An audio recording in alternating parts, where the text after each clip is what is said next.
اعوذ باللہ من الشیطان الرجیم، بسم اللہ الرحمن الرحیم۔ الحمدللہ رب العالمین والصلاۃ والسلام علی سید المرسلین وخاتم النبیین، اما بعد۔ صحیح مسلم باب حج اور عمرے کی فضیلت کا بیان۔ حدیث نمبر 3289، اردو ترجمہ۔ ابو ہریرہ رضی اللہ عنہ نے کہا کہ جناب رسول اللہ صلی اللہ علیہ وسلم نے فرمایا کہ ایک عمرے سے دوسرا عمرہ کفارہ ہو جاتا ہے بیچ کے گناہوں کا، اور حج مقبول کا بدلہ جنت کے سوا اور کچھ نہیں ہے۔ حدیث نمبر 3290، اردو ترجمہ۔ اس سند سے بھی مذکورہ بالا حدیث روایت کی گئی ہے۔ حدیث نمبر 3291، اردو ترجمہ۔ ابو ہریرہ رضی اللہ عنہ نے کہا کہ رسول اللہ صلی اللہ علیہ وسلم نے فرمایا کہ جو اس گھر میں آیا اور بیہودہ شہوت رانی کی باتیں نہ کی، نہ گناہ کیا، وہ ایسا پھرا کہ گویا اسے ماں نے ابھی جنا، یعنی گناہوں سے پاک ہو گیا۔ حدیث نمبر 3292، اردو ترجمہ۔ مذکورہ بالا حدیث اس سند سے بھی مروی ہے۔ حدیث نمبر 3293، اردو ترجمہ۔ ابو ہریرہ رضی اللہ عنہ نبی اکرم صلی اللہ علیہ وسلم سے اسی طرح کی حدیث اس سند سے روایت کرتے تھے۔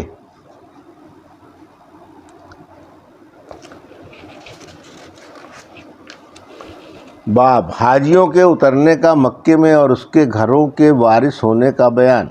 حدیث نمبر 3294، اردو ترجمہ۔ اسامہ بن زید بن حارثہ رضی اللہ عنہ نے کہا کہ یا رسول اللہ صلی اللہ علیہ وسلم، آپ مکے میں اپنے گھر میں اتریں گے تو آپ نے فرمایا کہ بھلا عقیل نے ہمارے لیے کوئی چار دیواری یا مکان چھوڑا ہے؟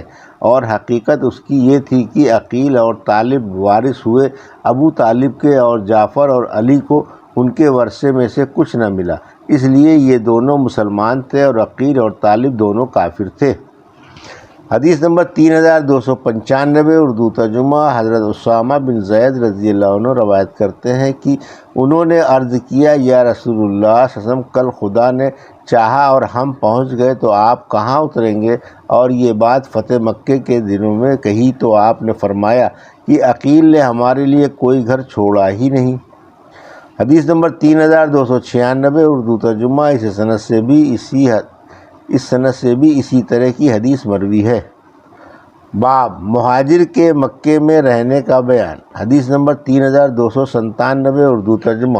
عمر بن عبدالعزیز صاحب بن یزید سے پوچھتے تھے کہ تم نے مکے میں رہنے کے باب میں کچھ سنا ہے؟ تو انہوں نے کہا کہ میں نے علا بن حضری سے سنا ہے کہ وہ کہتے تھے کہ جناب رسول اللہ صلی اللہ علیہ وسلم فرماتے تھے کہ مہاجر کو اجازت ہے حج کے بعد لوٹنے کے پیچھے 3 روز تک مکے میں رہنے کی، مراد یہ تھی کہ اس سے زیادہ نہ رہے۔ حدیث نمبر 3298، اردو ترجمہ۔ نبی اکرم صلی اللہ علیہ وسلم نے فرمایا کہ مہاجر مناسک حج کی ادائیگی کے بعد مکے میں 3 دن قیام کر سکتا ہے۔ حدیث نمبر 3299، اردو ترجمہ۔ اسی طرح کی حدیث اس سند سے بھی مروی ہے۔ حدیث نمبر 3300، اردو ترجمہ۔ مذکورہ بالا حدیث اس سند سے بھی مروی ہے۔ حدیث نمبر 3301، اردو ترجمہ۔ اس سند سے بھی مذکورہ بالا حدیث آتی ہے۔ باب مکے میں شکار وغیرہ کا حرام ہونا۔ حدیث نمبر 3302، اردو ترجمہ۔ ابن عباس رضی اللہ عنہ نے کہا کہ رسول اللہ صلی اللہ علیہ وسلم نے فرمایا جس دن مکہ فتح ہوا کہ آج سے مکے کی ہجرت نہیں رہی مگر جہاد اور نیت باقی ہے، اور جب تم کو حکام جہاد کو بلائیں تو نکلو اور چلو، اور فرمایا کہ یہ شہر ایسا ہے کہ بے شک اللہ تعالیٰ نے اس کو ادب کی جگہ قرار دیا ہے جس دن سے آسمان و زمین بنایا ہے، غرض وہ اللہ کے مقرر کرنے سے حرمت و ادب کی جگہ ٹھہرایا گیا ہے قیامت تک، اور کسی کو اس میں قتال روا نہیں ہوا مجھ سے پیشتر، اور مجھے بھی ایک دن کی صرف ایک گھڑی اجازت ہوئی تھی، یعنی لڑائی کی، اور وہ پھر ویسا ہی حرام ہو گیا اللہ تعالیٰ کے حرام کرنے سے قیامت تک کہ نہ اس کا کانٹا اکھاڑا جائے، نہ اس کا شکار بھگایا جاوے، اور نہ اس کی گری پڑی چیز اٹھائی جاوے، مگر وہ اٹھاوے جو اس کو پہنچاوے کہ جس کی ہو اس کو دے، اور نہ اس کی ہری گھاس اکھاڑی جائے۔ سو عباس نے کہا کہ یا رسول اللہ صلی اللہ علیہ وسلم، مگر اذخر یعنی اس کی اجازت دیجیے کہ وہ سناروں لوہاروں کے کام آتی ہے اور اس سے گھر چھائے جاتے ہیں۔ آپ نے فرمایا مگر اذخر یعنی اس کے توڑنے کی اجازت ہے۔ حدیث نمبر 3303 اردو ترجمہ چند الفاظ کے فرق کے ساتھ مذکورہ بالا حدیث اس سند سے بھی مروی ہے۔ حدیث نمبر 3304 اردو ترجمہ ابو شریح ادوی رضی اللہ عنہ نے عمرو بن سعید سے کہا کہ جس وقت وہ لشکروں کو روانہ کرتا تھا مکے کے اوپر یعنی عبداللہ بن زبیر کے قتل کی اجازت دو مجھے اے امیر کہ میں ایک حدیث بیان کروں کہ جو خطبے کے طور سے کھڑے ہو کر فرمائی رسول اللہ صلی اللہ علیہ وسلم نے دوسرے دن مکے کی فتح کے اور میرے کانوں نے سنی اور دل نے یاد رکھا اور میری آنکھوں نے دیکھا آپ کو جب آپ نے وہ بیان فرمائی۔ پہلے تو آپ نے اللہ کی حمد و ثنا کی، پھر فرمایا کہ مکے کو اللہ نے حرام کیا ہے اور لوگوں نے حرام نہیں کیا، سو کسی شخص کو روا نہیں جو اللہ پر اور پچھلے دن پر ایمان رکھتا ہو کہ اس میں کسی کا خون بہائے، اور نہ یہ حلال ہے کہ اس میں درخت کاٹے۔ پھر اگر میرے قتال کی سند سے قتال کی اجازت کوئی شخص نکالے تو اس سے کہہ دینا کہ اللہ تعالیٰ نے اپنے رسول کو اجازت دی اس کی اور تم کو اجازت نہیں دی، اور مجھے بھی دن میں ایک گھڑی کے لیے اجازت دی، اور پھر اس کی حرمت آج ویسے ہی لوٹ آئی جیسے کل تھی۔ ضروری ہے کہ جو حاضر ہے غائبوں کو یہ حدیث پہنچا دے۔ لوگوں نے ابو شریح سے کہا کہ پھر عمرو نے آپ کو کیا جواب دیا؟ انہوں نے فرمایا کہ اس نے کہا کہ اے ابو شریح میں اسے تم سے زیادہ جانتا ہوں، ہائے ظالم، حرم پناہ نہیں دیتا نافرمان کو۔ یہ عبداللہ بن زبیر رضی اللہ عنہ کو کہا، معاذ اللہ من ذالک، اور نہ اس کو جو خون کر کے بھاگا ہو اور نہ اس کو جو چوری اور فساد کر کے بھاگا ہو۔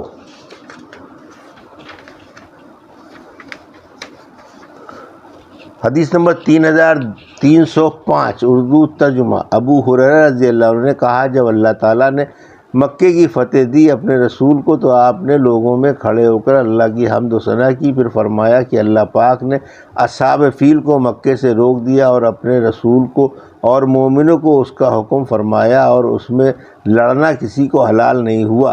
مجھ سے پہلے اور مجھ سے بھی ایک گھڑی کی اجازت ملی دن سے، اور اب کبھی حلال نہ ہوگا میرے بعد کسی کو، پھر اس کا شکار بھگایا نہ جاوے، اس کا کانٹا توڑا نہ جاوے، اس کی گری پڑی چیز اٹھائی نہ جاوے، مگر وہ شخص اٹھاوے جو بتاتا پھرے کہ جس کی ہو اسے دے دے، اور جس کا کوئی شخص مارا گیا اس کو دو باتوں کا اختیار ہے، خواہ فدیہ لے لے یعنی خون بہا لے، خواہ قاتل کو قصاص میں مروا ڈالے۔ سو عباس نے عرض کی کہ مگر اذخر یا رسول اللہ صلی اللہ علیہ وسلم کہ ہم اس کو اپنی قبروں میں ڈالتے ہیں اور گھروں کو اس سے چھاتے ہیں، تو آپ نے فرمایا کہ خیر اذخر توڑ لو، گھاس کو اذخر کہا۔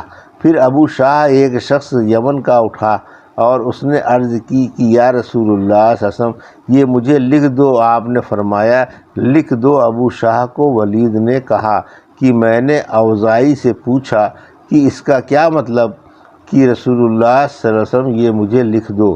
انہوں نے کہا یہی خطبہ جو رسول اللہ صلی اللہ علیہ وسلم نے فرمایا، یعنی اس کو ابو شاہ نے لکھوا لیا کہ بڑے نفع کی بات تھی۔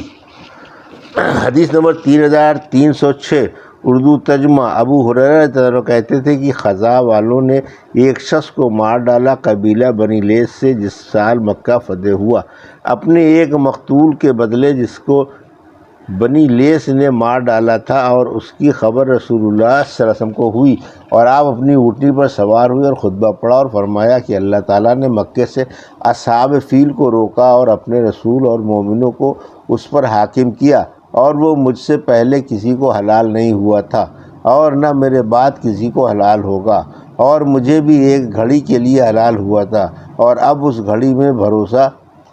گھڑی میں پھر ویسا ہی مجھ پر حرام ہو گیا، یعنی جیسے پہلے تھا۔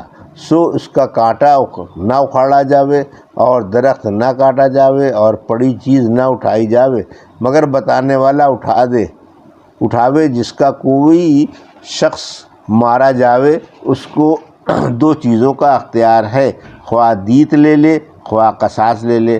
پھر ایک شخص یمن کا آیا کہ اسے ابو شاہ کہتے تھے، اور اس نے کہا کہ مجھے لکھ دیجئے یا رسول اللہ۔ آپ نے یاروں سے فرمایا کہ اسے لکھ دو۔ پھر ایک شخص نے قریش میں سے کہا کہ مگر اذخر کو، کہ وہ ہمارے گھروں اور قبروں میں کام آتی ہے۔ آپ نے فرمایا کہ خیر مگر اذخر۔ یہ تھی صحیح مسلم کی حدیث نمبر 3289 سے 3306 کا اردو ترجمہ، جو بھی آپ نے سماعت فرمایا۔ اللہ سے دعا ہے کہ اللہ میں حدیثوں کی صحیح سمجھ عطا فرما اور ان پر عمل کرنے کی توفیق عطا فرما، آمین یا رب العالمین۔